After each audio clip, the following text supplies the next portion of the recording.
Hey, what's up, guys? It's Joe, Tolkien Fanatic Card Alley, here with the first, real meaty episode of the new show. And as promised, I'm here with my boy, good friend, Martin right? Did I do Right. well? Close Perfect. enough. Yeah. That was perfect one. Perfect. I am just fresh off from work. He is fresh off from his version of work. He played 2 maps against Fnatic today, so unfortunately it was close, but they didn't come away with the win. So EPL is a rough mistress. But so how are you doing today, my friend? Besides what we just discussed. Yeah, I'm kind of feeling down after the match against Fnatic. I feel like we should have won at least 3 points out of it. Right. And Dallas LAN finals are slowly going away from us, and we have to grind really hard the last 3 matches to gain the points Right. that are necessary to advance. Yeah. Does so just to immediately just sidetrack, at what point does the focus of the season go away from making land finals to just avoiding relegation? Obviously there's some mathematical point where there's obviously that's going to happen if the results are poor enough, but is that a mentality switch that you make, or are you just trying to win all the time? I mean, obviously you're trying to win all the time, but you know what I mean? Yeah, sure. For sure, we are trying to win all the time. It's just about good ESL, kind of how they made the tournament, that even one standing is a difference of 3K in terms of money, which is not bad at all. Right. I mean, each standing has different prize money at the end. We started off really bad. I remember that first match we had in EPL was against LDLC, and Right. which is right now they're sitting at the bottom, or second from the bottom. Yep. Or something like that. And we lost both maps, which was pretty devastating because we were right after the major. We were kind of feeling okay, but Angel was unable to play. He had a Right. vacation booked, Right. so we played with Johnta. And we just lost that match, and probably those points will, in the end, Come cost back us to the really land haunt or you guys. something. Yeah. That's terrible. Because so we started really bad, 2-0 or something, and at that point we just mentality was still to win the league, but inside the players' heads is let's not get relegated this season. Right. And then we started winning all these teams 2-0. We beat G2, we beat Virtus Pro, we beat Envious, and now we are before yesterday, where we were playing today Fnatic, and yesterday it was yesterday Astralis, Right. really 2 good really teams. Just felt we can actually win the league. But after 4 maps and 4 losses in the past 2 days, we are still in Yeah. in that. We are probably not gonna make the lands right now, so let's just focus on grinding the points and somehow win it. Right. Four pretty close maps, but losses nonetheless. So that's just kind of how things go.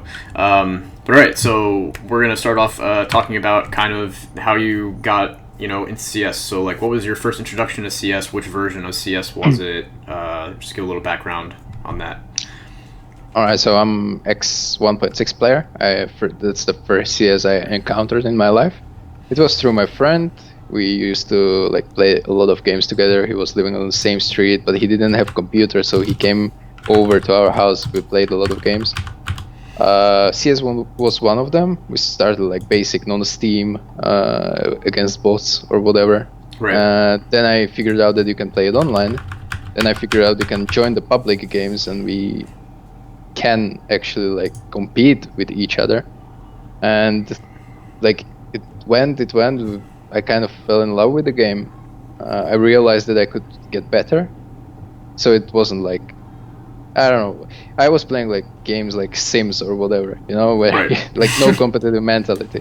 I just liked the game, and then I found the CS, and I realized that you can actually get better, and you can set a goal, achieve it, set the next one, achieve it.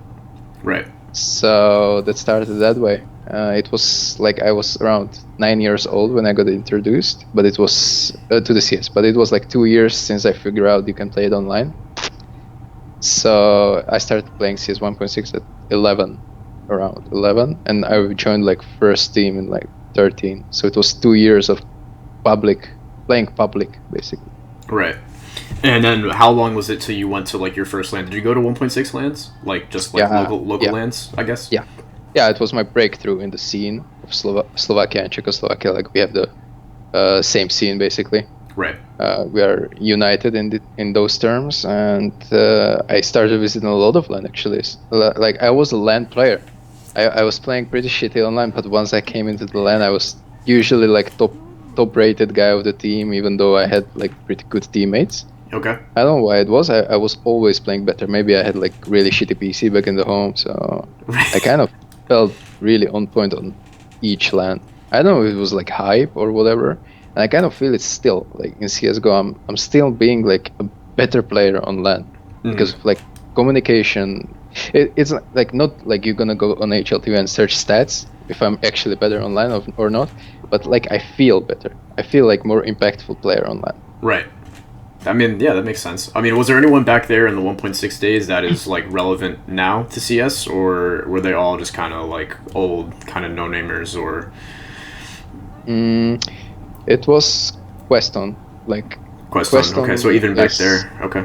Yeah, we were playing 1.6 together. We were kind of like same age, and with him, I went to my first breakthrough LAN, which we ended up 4th, and actually Guardian's team won that LAN, and they were sitting next to each other. Like it was BIOS LAN, so his team was playing right next to our team, and when they were waiting for the match, they spectated us. When we were waiting for the match, we spectated them, and they saw like we have a potential somehow. Right. I don't know. So we kind of started talking with each other, and that's how I became friends with Guardian. Right. And I know like most people have probably seen the Valve profile of Guardian. You're actually heavily featured in that. So I mean that's a friendship that kind of lasts to this day, right? Despite the fact that you guys are competitors in, you know, you spend a lot of your time competing against each other in some respect, but you guys are friends, which is cool to see. Which is awesome. So that leads us into our next topic here, which is, well, actually, this is a continuation of the same topic. So, like, at the beginning of Go, like, your beginning of, like, history in CSGO, right, was, I guess you were playing with nEophyte, so, like, a local team in the beginning of CSGO, but you were also kind of dabbling in these international mixes, right? So you had this team called ANBU, A-N-B-U, which was you, Guardian, Portuguese Fox, Muterus, and Apex. French Apex, so that's 3 different nationalities in that. That was the Prague Challenge, I think. Or no, that was not the Prague Challenge that you were there. That was some online thing. Yeah, you had the Prague Challenge with nEophyte, and you had Generation of Miracles, Nostalgia, and all that stuff, right? So you were kind of like in and around these mixes with Guardians, right? So kind of like friendship mixes, I guess, that I'm assuming he kind of like brought you along into those mixes, like hey, here's my buddy, like STYKO, like he's cool, whatever.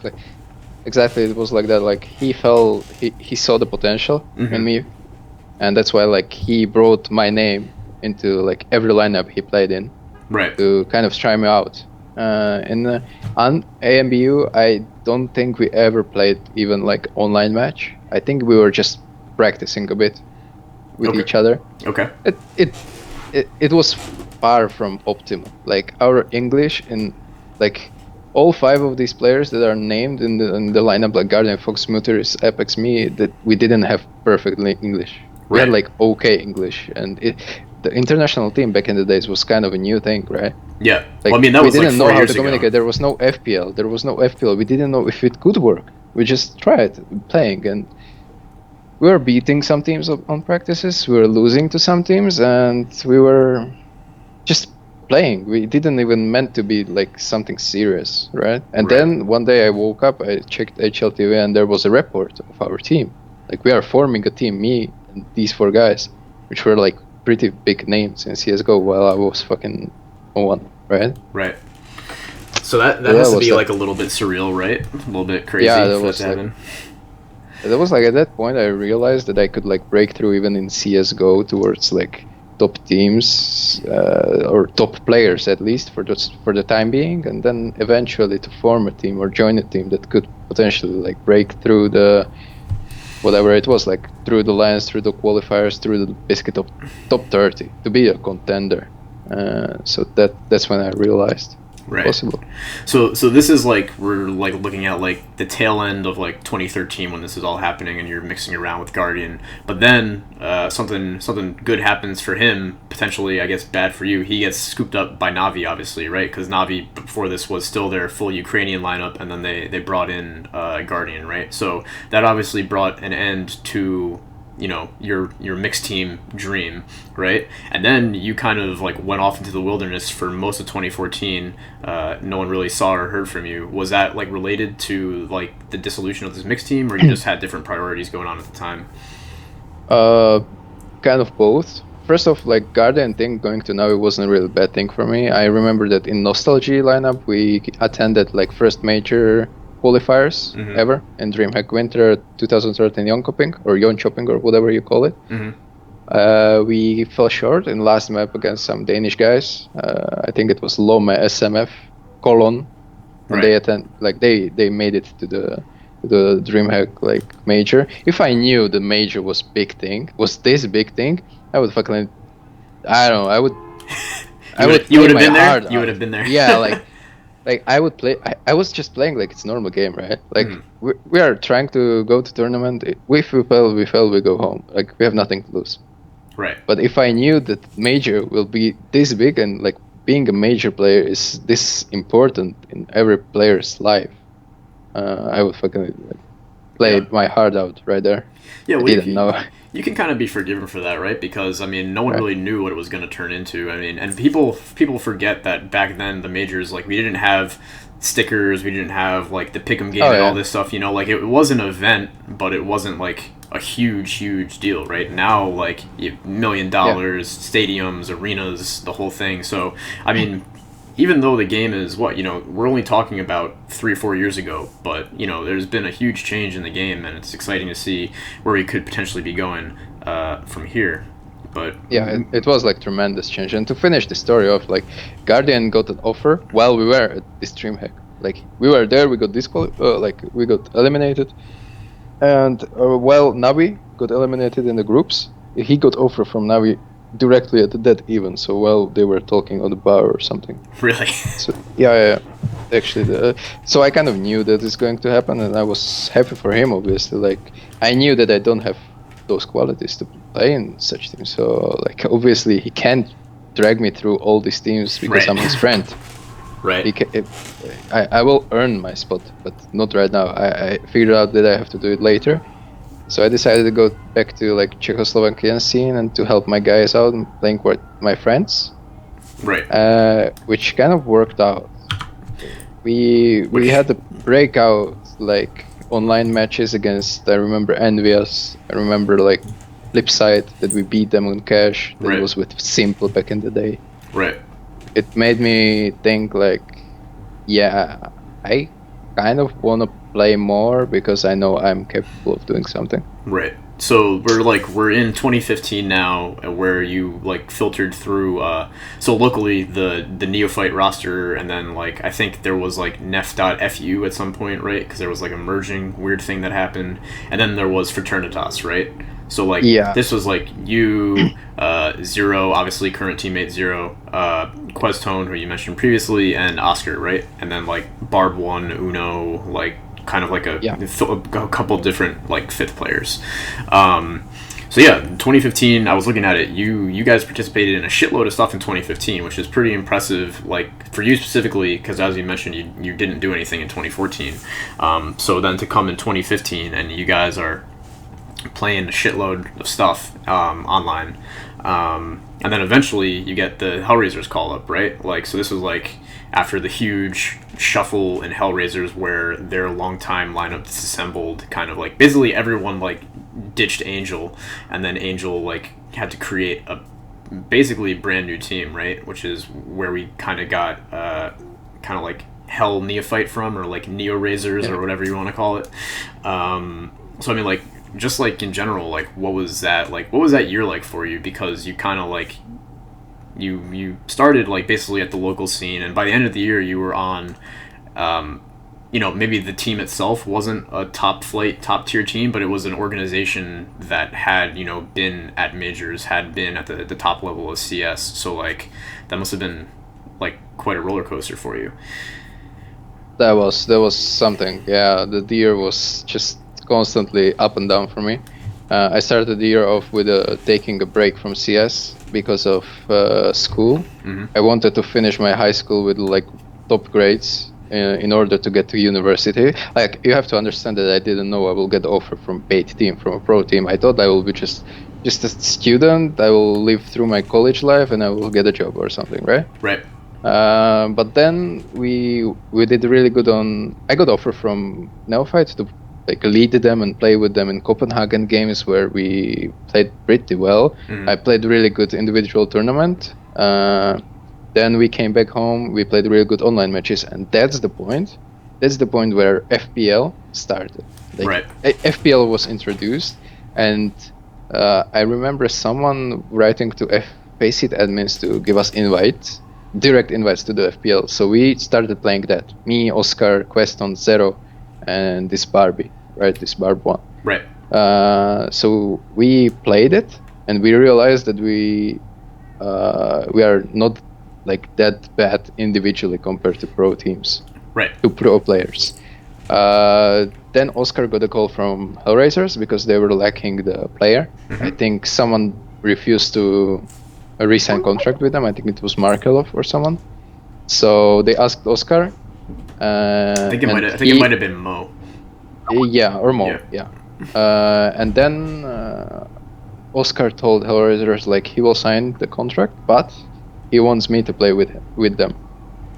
So I kind of like, it's Oskar's job that I got into the pro team like that. So okay. I'm thankful for that to him, and like I will never forget it. Because probably without him I would be still like grinding FPL and probably be just streaming and raging on the FPL teammates or something. You don't think you would have got even without that? You don't think by now someone would have picked you up by now? Like, I mean, it's hard to tell because.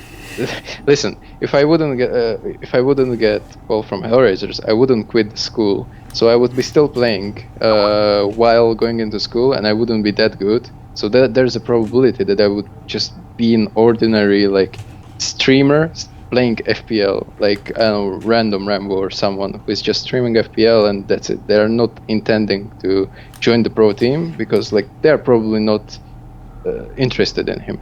Right. So I would be probably the same guy. I can't tell for sure, but it would change like my life completely because I would be right now in school probably and not doing this interview with you. Right.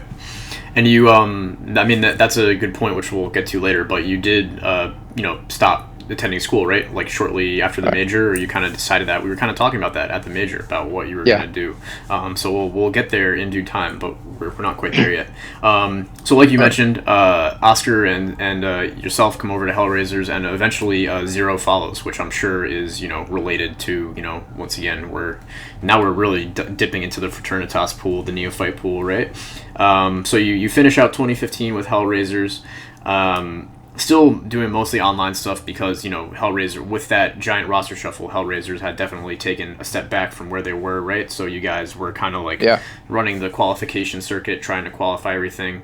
And in 2016, you finally get some LAN action with HellRaisers. You do, you have Acer Predator Masters and Copenhagen Games, right? So APM, I think you guys finished 5-6, and then but Copenhagen Games, you guys finished first, wound up winning the whole thing. Unfortunately, not there. Well, maybe fortunate for you because of the delays that's happening this year, but you guys are not there to defend your title, obviously. So, but yeah, I mean, like, so what was that like? APM obviously wasn't your first LAN, but it was like maybe the most high profile LAN you had attended at the time. Do you remember like having any like jitters or any like concerns, like nervousness about that, or was it just like another day in the office?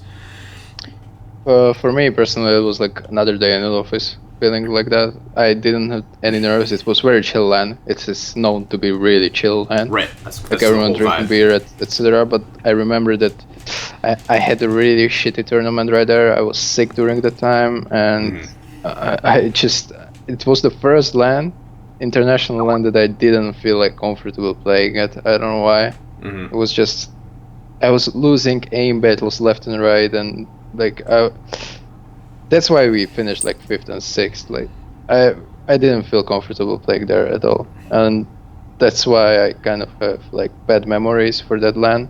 I think it was last LAN we had with Kucher. Is it possible? Could be, yeah. It was early in the years. It was like February 2016. So yeah, that sounds about right. I can't remember, but I don't know. It was LAN that I'm not like having good memories for. Okay.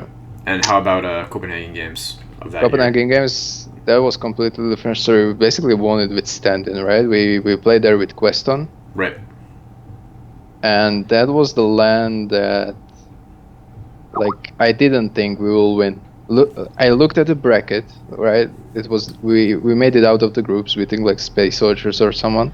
And I saw the bracket and I was like, yeah, these Danish teams, they will own this tournament, I'm sure. Right. They were like Dignitas, which is like right now North, yeah. And they we almost lost first match in quarterfinals to Cadian, Lome, and these guys. We won like 2-1 or something. It was pretty close. Which would have been like team preparation at the time or something. Team preparation, right? Yeah. You're correct. And then I checked after our game. I checked the bracket. What's going on? And I saw all these Danish teams losing in quarterfinals, and like there was no team in semifinal from Denmark.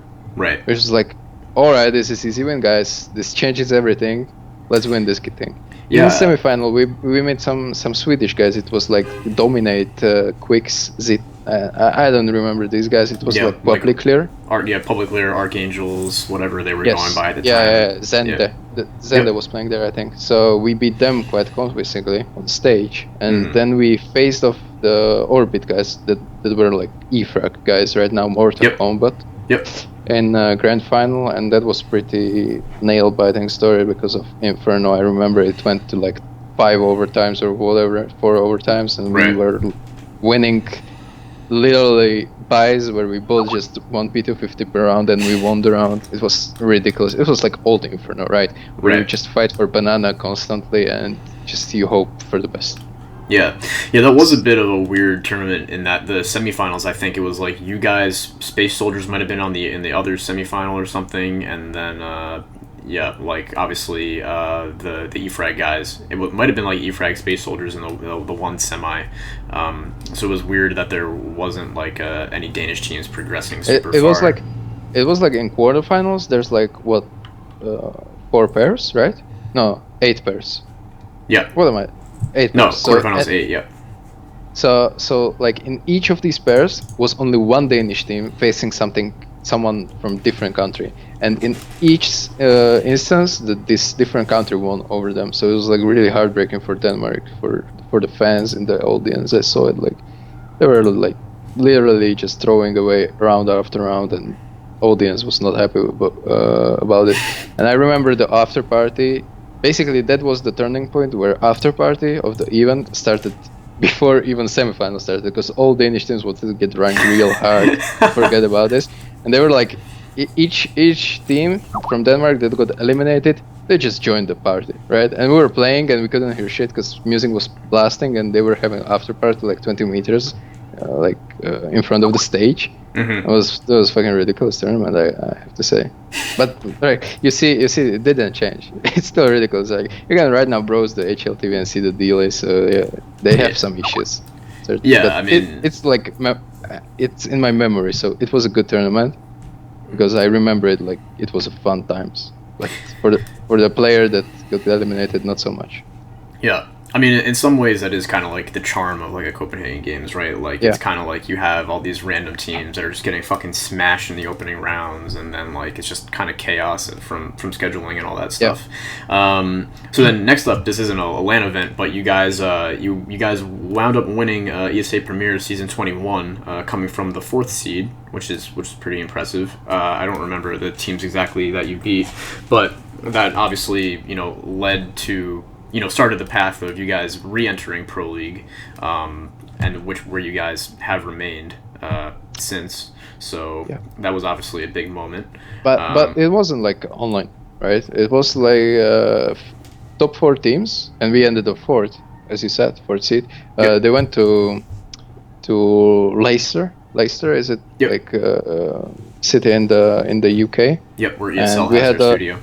Yeah. And we were playing there, so it was like LAN final of the online league, basically. So that was like kind of LAN tournament, and we played there with queztone as well. That was the last time he played with us. Right. Well, I mean, like, for what reason was it that he didn't wind up sticking in HellRaisers, right? Because he was kind of like doing a stand-in 5th thing for you guys for a while, and then that didn't work out, and now he's been playing with eXtatus, right? With your boy Frozen. Like, for what reason is that, do you think? Like, why did queztone not stick on? First of all, it's not about like why he didn't stick on. The question is why we picked him up eventually, like to be a stand-in. It's because just we had no idea. We had no fucking idea who to pick. Like there were literally trash players everywhere. Everyone had a team already. The contracts were like, it was impossible to find someone reliable to play these lands with. So we kind of went for the like Czechoslovakian players, and we made a list, and we decided the queztone is worth a shot. Why he didn't stick with us, I will be honest with you, and I'm sure that he worked on this mistake for the past 2 years or whatever he's playing with eXtatus. His communication skills in English were really subpar. It was really like, it was depressing at one point. Like he couldn't talk that well, even though he was in FPL, right? He tried his best, but it's not like his English communication skills were not on point. It's like I know him from as a person, and his like even skills in Slovak language. It's not that not a teammate you want to have. Like it takes sometimes too long for him to make a decision, to make a call, to like he sees someone, but he first focuses on shooting and then calling the position. And I don't like this in teammates, and I'm pointing this out a lot, even in HellRaisers, even today on practice.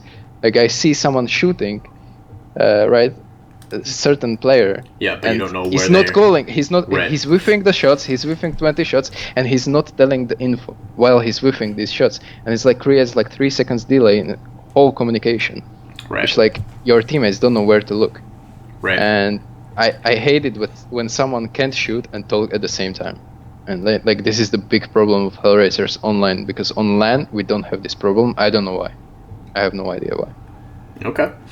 So we're in late 2016 now, and this is like right around the time that the whole Oskar benching thing, where he had the forward contract with mouz happened. Like, how did that whole thing unfold? Oh my god. Yeah.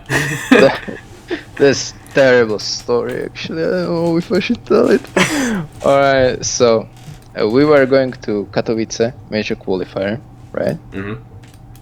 I mean, it was in Katowice. It was qualifier for Cologne. Okay. For Major. Yep. And I already knew that he signed with mousesports. Right. Already, like, he's already out of the team. Right. It was like, you can imagine the demoralization, basically, in the team. Did everyone know, or was it just you? No, I don't think. I think it was only me and Angel and probably like coach. Okay. And he told that he's leaving right after the match against the Flipside, which was like we were 2-2 in the Swiss system last map with Flipside, and we lost it, and then he kind of went his own way. Right. Basically, the pressure it adds for us, that we knew that if we lose this match, we are losing Oskar, which was like, to be honest, our game was built on him. Yeah, you can see that on stats, on everything. Like he was like reliable person, and we built the game on him. Dependent, like we were giving him everything to make a round win. Right. Like he could make a win round for us. Yep. So that was a big like heartbreaking for us. It was terrible tournament. It was terrible experience. I don't wish this to any team, that they have to live with the pressure that if they lose this map, they're losing player, and they're losing like basically 3 months of hard work or whatever. How is we talked about your relationship with Guardian. How is your relationship with Oskar, and like are you guys close, or like is there a lasting friction from kind of his exit from HellRaisers, or how does that work? No, we're still like really good friends, and I think like when we talk to each other, we just troll each other a lot. So we are just those kind of friends that just say fuck you too, and everything is going well. Like we are talking to each other like really like brothers would talk to each other. See, like we are trolling each other every time. It doesn't even matter if it's on practice or if it's on Steam in private conversation, whatever. So we are cool with him. Yeah, that's good that it hasn't really created like a lasting like gulf or chasm between you guys. That's good. Like we're grown-ups, right? And the esport is a business, so well, like when something doesn't work out, when you get bought out of the team and you don't want to play with me, like you have the reason. Like, what do you want me to be mad at you or something? Like, I've never been mad at my teammate that left my team, and neither I want like some other guys be mad at me when I leave.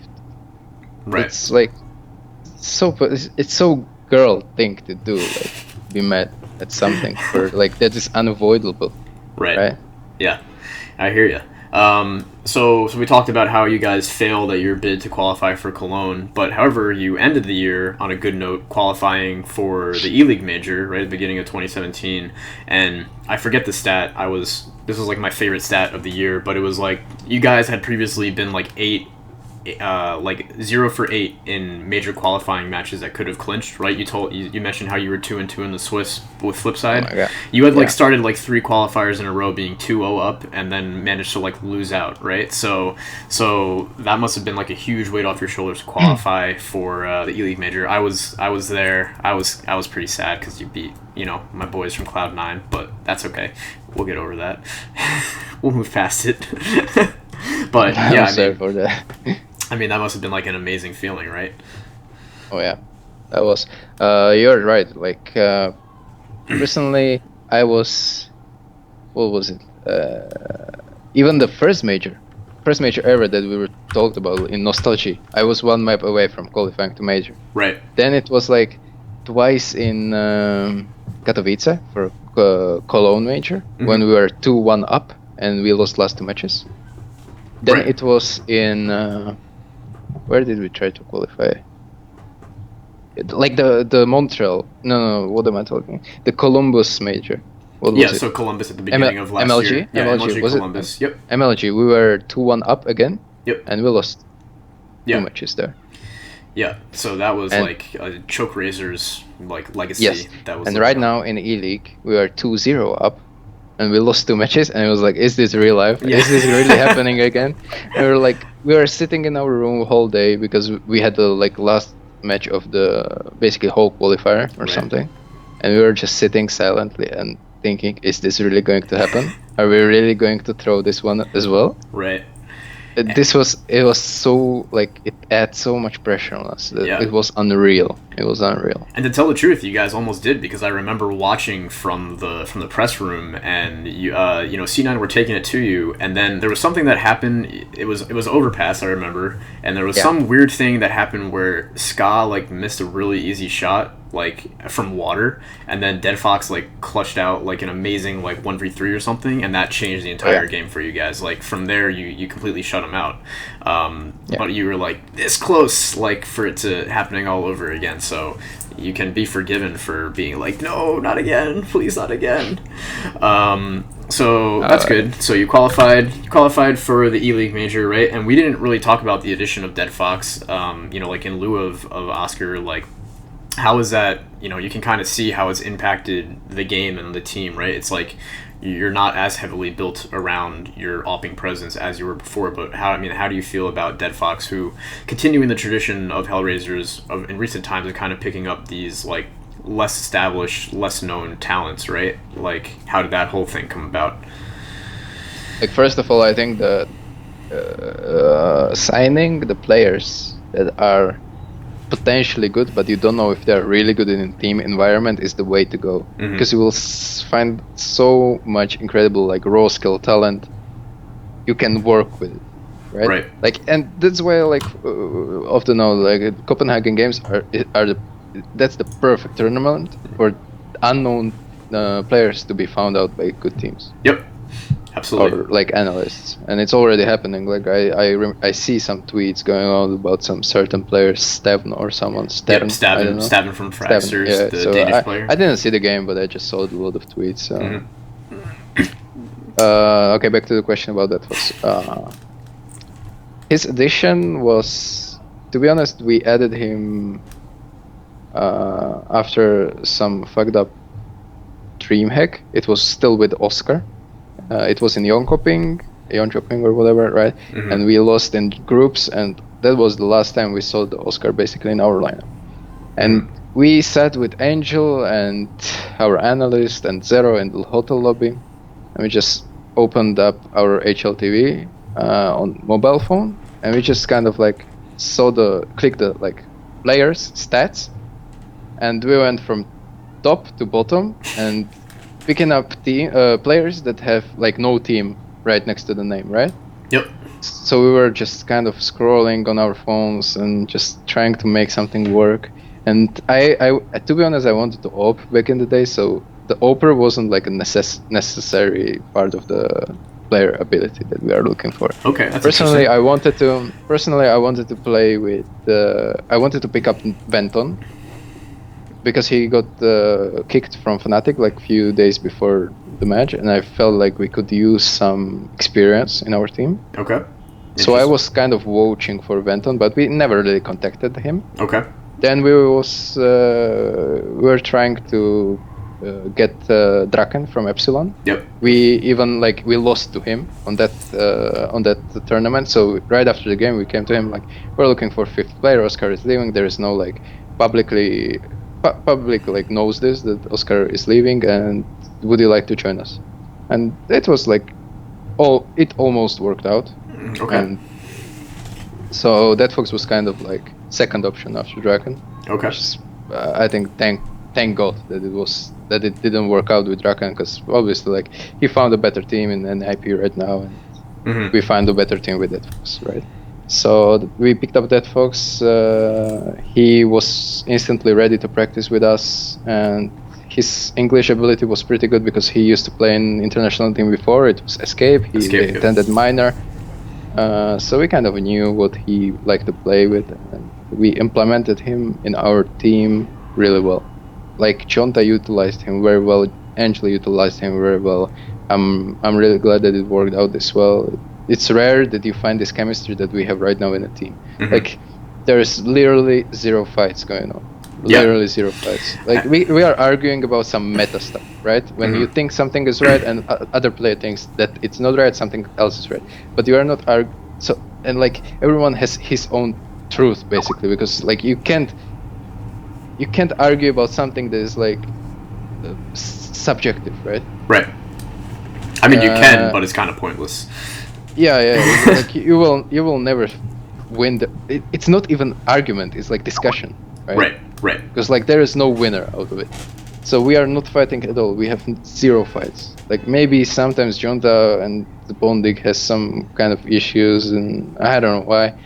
To be honest, because they speak at each other in Russian language, so I'm kind of like zoning out right now. Yeah. But that's like the chemistry in our team is like perfect right now. And even Schneider, when we were playing with him in HellRaisers, I don't know if you remember that, but Schneider was playing with us a bit. Yep. And whenever I spoke with him, and he told me like, you guys were the best team in terms of like friendship. Yeah. Right? We are 5 bros plus coach, so like 6 bros.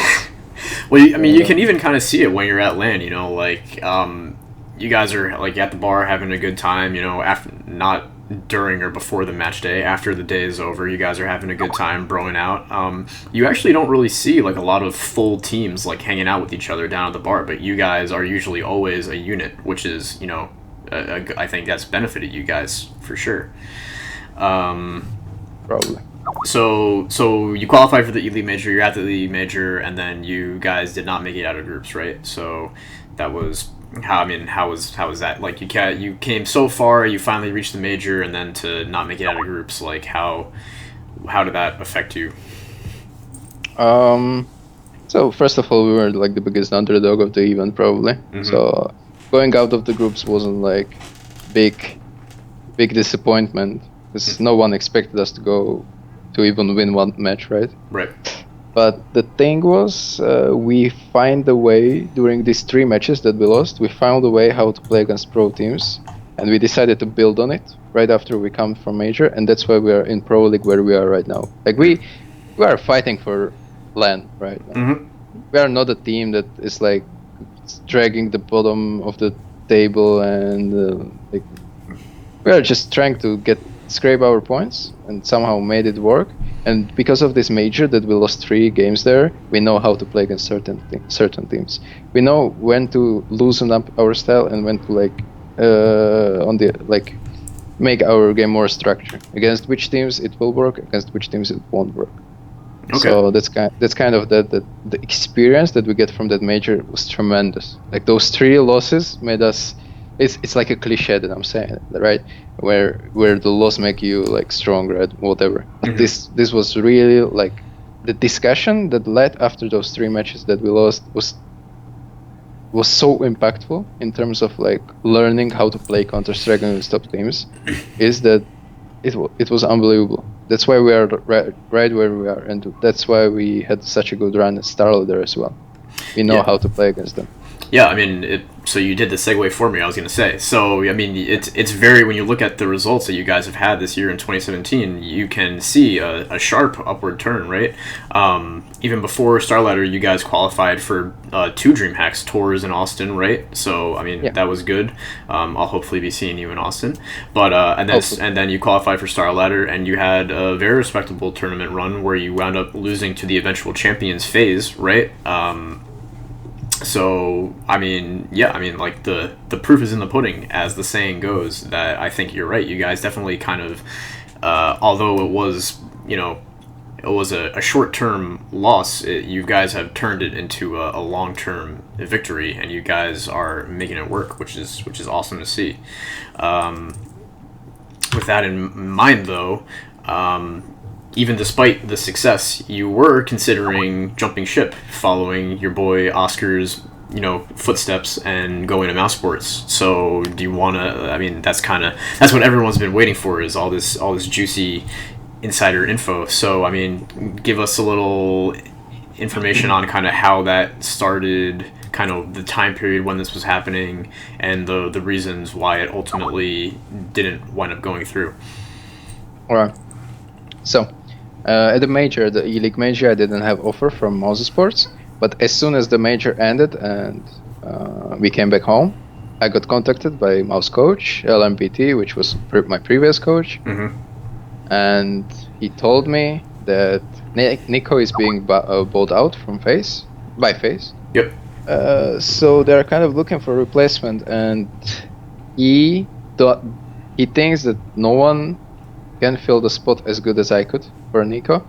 Okay. Like, I'm obviously not as skilled as Nico, but like I could lead the team.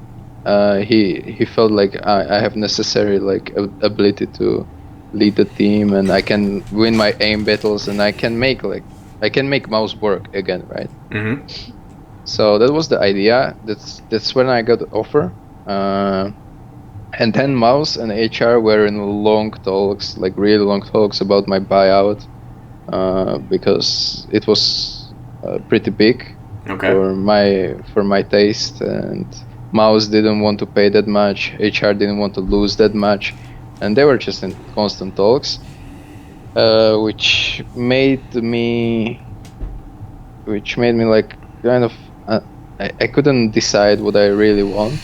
Okay. And right before this bootcamp that we qualified for all these DreamHacks, I decided that I will go to mousesports. Like I thought it's a done deal, right? Yeah, because you guys, the rest of the team had signed their contracts, right? And you did not re-sign your contracts. It happened on bootcamp. So the story was like this: we got placed in the room, and they offered all of us the new contract, because HellRaisers got a new investor, which is like some Russian or Ukrainian betting site. It's not like a skin site, right? Like real betting site for like real money for any kind of sports. Okay.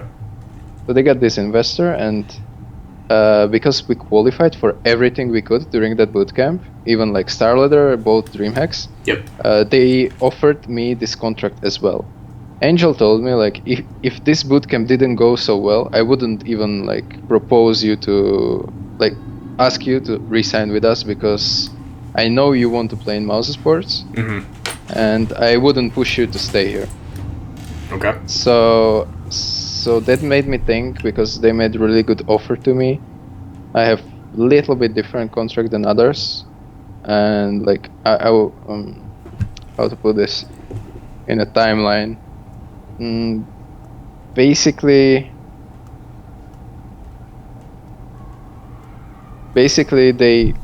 Angel told me that he's ready to do anything for the team that is necessary to make us top like 8 team in the foreseeable future. And I really wonder what would happen if, I don't know if you saw the game against Envious, which made us like qualify for the Star Ladder. Yep. Where it was like 15-14 and I won this 1v2 and on the last round.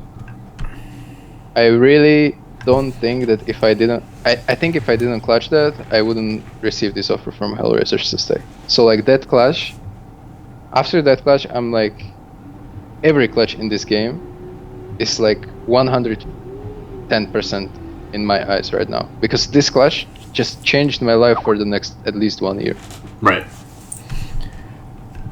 Yeah, I mean, it was basically a done deal, right? You're out the door, and yeah, I was like, I'm just going with the bootcamp, because they didn't have a 5th player back then. Right. So, and bootcamp was already like paid, like the hotel was paid, tickets were paid for airplane, right?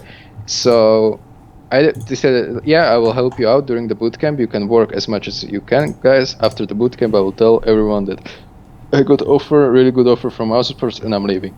And last night of the bootcamp, I resigned basically with HellRaisers again, because of this like really good run. We qualified for 3 tournaments in a row. Right. So there you go, boys and girls. Dreams do come true. Even when you think your mind is made up, some circumstances might change, and you wind up doing what you think you were going to do. It was to be honest, like this clutch, it's just insane what it did. Like it made us jump up like 8 points in the ranking, right, on HLTV. Yep. It's just one fucking clutch could change the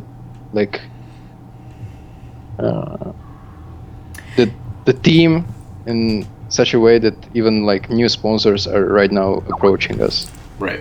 And it's really insane. Like right now, anytime I play clutch, anytime, even if it's like 4v1 again, like we are 4 and against one guy, I'm putting like 100% into every situation, because I don't know when it might came, but it may change my life again to the better side. Yep. Yeah, and with these DreamHack events that you guys qualified for, you have ample opportunity to keep on moving up those rankings, so that's cool. What I want to talk about was so it makes perfect sense to me that you would say that HR and mouz were in prolonged contract disputes, because mouz are notoriously stingy regarding buyouts. I don't know if you heard about like Lowell's buyout, but that whole fucking thing is a mess. No. I'm not going to talk about it. Maybe I'll say that for I'll say that for the Spain episode, but that'll be a good one. Yeah, so mouz like never want to pay full price for fucking anyone, so it's not surprising that Mouz are just lucky that they landed Nico, 3 years ago. Otherwise, they never would have had him. Otherwise, but you mentioned LMBT, your past coach, current coach of mousesports, and your current coach Johnta. How would you compare the two of them? Is there do they have similar styles, both being old school 1.6 Ukrainian coaches, or are they very different? Yeah, just gonna go really quick to the mousesports thing.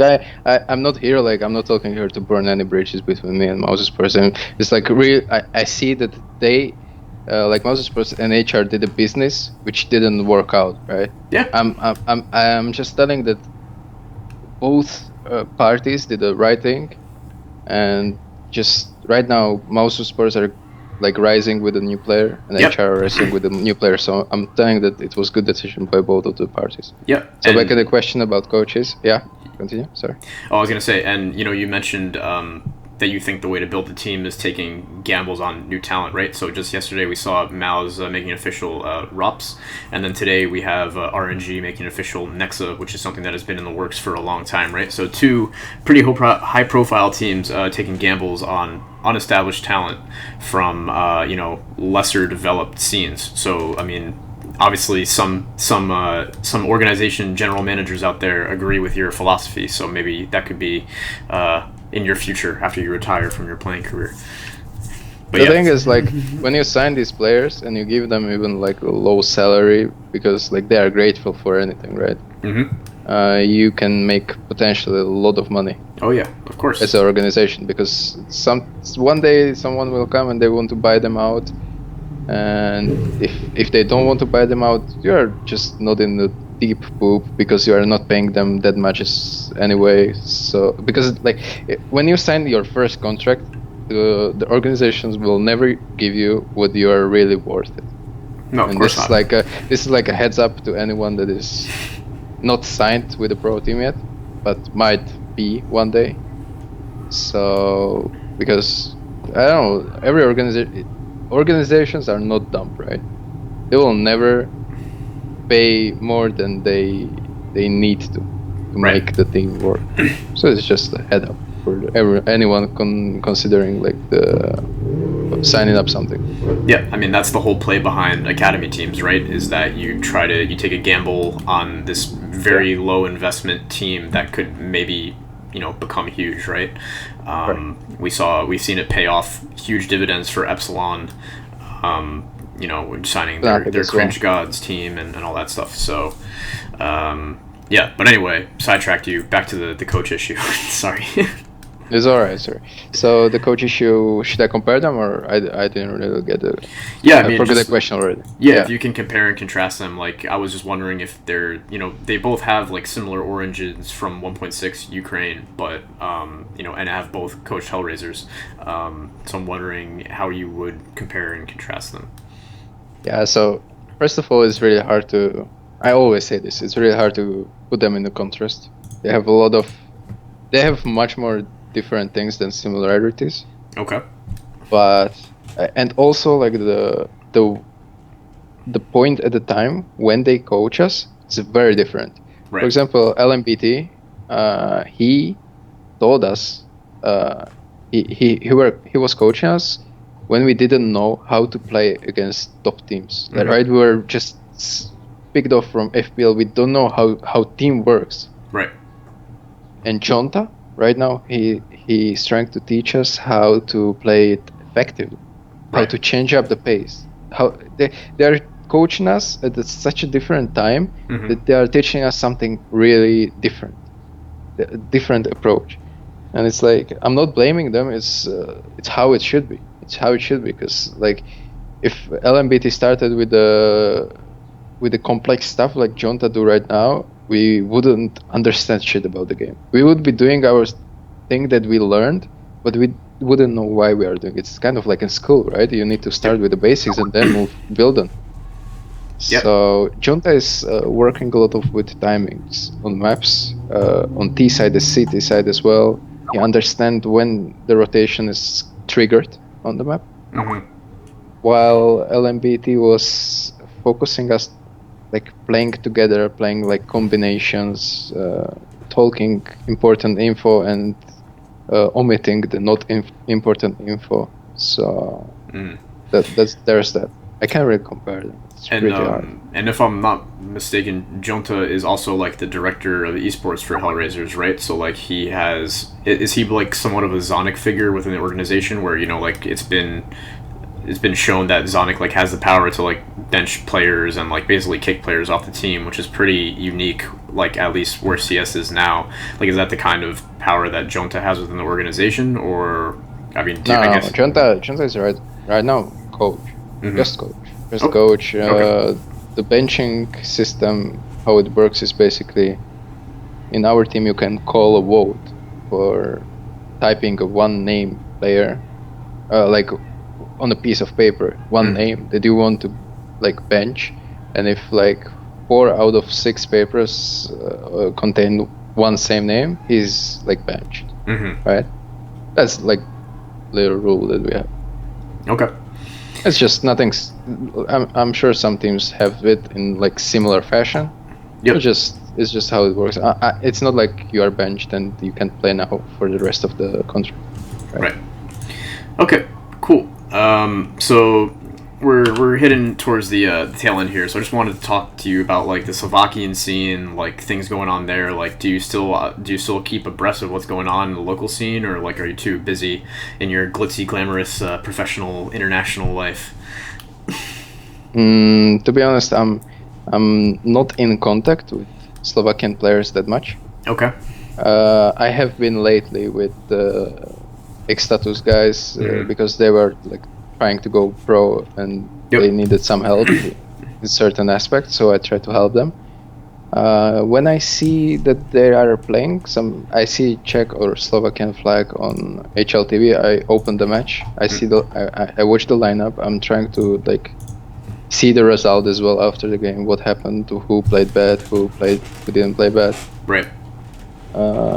It's kind of shifting towards the fact that eXtatus is only team in our scene that is capable of winning against international teams. Right. Which is kind of sad because eSuba used to do like pretty good job. Yep. Once they lost the player Monty to eXtatus, ironically, I don't think they won one map of anybody, and they just got eliminated from Copenhagen Games as well. They will not play the main tournament. They didn't get out of the group. Okay. It was like pretty big disappointment in my eyes. But I'm not blaming them. Like, I don't know how they practice. They are not like pro players, right? Like eXtatus, they have all jobs, they have school, whatever. Right. And eXtatus only very recently became pro. They got outside investment, so that happened literally like a week or two ago. Frozen. It's actually funny because it's just actually really funny because this sponsor guy, that Alaza, is a pretty big thing in our region. It's like a really big online shop. Okay. And they actually wanted to make a Slovakian team off of me, Zero, Guardian, and +2, and they were ready like to give us salary, gaming house, whatever we want, because they're really rich. And we told them that we don't want to leave the international scene. We don't want to leave like HellRaisers and Navi and whatever Guardian is playing here. So they kind of went for the plan B, which was signing up the best Slovakian already established team, which was eXtatus, and they are working with them for now. So we could have seen a Slovakian all-star team, but it's not in the works yet. Too early. So we said it's too early. Like, we agreed that it's like next 2 years it won't happen for sure. Like, maybe one day we will come back to our little country and make a team that will rock the world, right? But it's not happening yet. Like, we need to gain experience. Me and Zero, we are playing against top teams, but we need to gain experience in certain aspects, as well as Guardian. Like, he doesn't want to leave. It's just we are happy where we are right now. We don't want to risk anything. Yeah. I mean, you guys all have pretty good things going. So we still have a lot of work ahead. So yeah, all right. So be on the lookout for in the year 2020 Slovakian All Stars. Yeah. So it's not even like All Stars. I don't know. We will just try to make the team that is capable of working with each other, because that's always like really hard in our scene to make 5 guys that don't hate each other. That's true. Well, hey, by the time you're ready to do that, Frozen will be 16 years old, which means he can play in big ESL events. And are there any other upcoming talents in Slovakia that you want people to be on the lookout for, or no one in mind? To be honest, I never played with Frozen. Okay. Never heard him communicate apart from FPL. Mm-hmm. So like as good as he might be in shooting, it's debatable if he's good enough to be a good teammate as well, which is what is really, really important. Okay. Like I can't emphasize this enough. Being a good aimer won't win you games. Right. You need to be a good teammate to win games and eventually tournaments. And that's why I like this HellRaisers team, because we're like not crazy aimers, right? Mm-hmm. We know how to shoot, we know how to hit heads, but it all comes down to the helping each other, being a support player, and like we work our way through together, not one by one. Right. Like a bunch of jerks, right? So we have to this is team play is fucking important in this game. Like really important. So on that note of don't be a jerk, we enter the last segment of the show. So Martin, my friend, thank you very much for joining me, taking time. I'm glad that we finally made this happen. There were a lot of delays, a lot of false starts, a lot of time zone confusion that happened, some illnesses, some spontaneous illnesses that cropped up, but everything's all good now. We finally made it work. So I want to give you this opportunity to give any shout outs that you might want to make, and then I'll let you go to get some sleep. Yeah, so first of all, thanks for giving me opportunity to speak out my heart about certain stuff. Of course. I hope I didn't say too much on some topics. The organization will message me tomorrow that I'm fired or something. So